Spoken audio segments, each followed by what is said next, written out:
বাইরে ভাই what a match, what an innings Abhishek Sharma. হায়দ্রাবাদের সামনে 246 রান, মোটামুটি একটা পানিবাদ, তেমন আহামরি কিচ্ছু না। পাঞ্জাব কিংস সংগ্রহ করে 245 রান, 6 উইকেট হারায়া।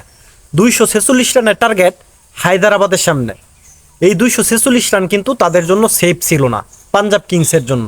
কারণ যেই দলে আছে অভিষেক শর্মা, হেনরি ক্লাসেনের মতো, ট্রাভিস হেডের মতো বিধ্বংসী কিছু ব্যাটসম্যান, অতি দানবীয় কিছু ব্যাটসম্যান, তাদের সামনে এই 246 রান 20 ওভারে আসলেই পানিবাদ।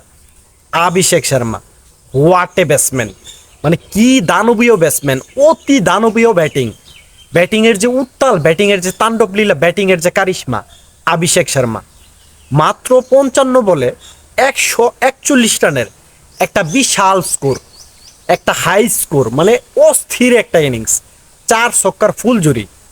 এবং ট্রাভিস হেড দুর্দান্ত ব্যাটিং, ট্রাভিস হেডের অর্ধশত এবং অভিষেক শর্মার 141 রানের উপর ভর কইরা হায়দ্রাবাদ কিন্তু 9 বল হাতে রাইখা 8 উইকেটের বিশাল ব্যবধানে পাঞ্জাব কিংসরে উড়াইয়া দিছে।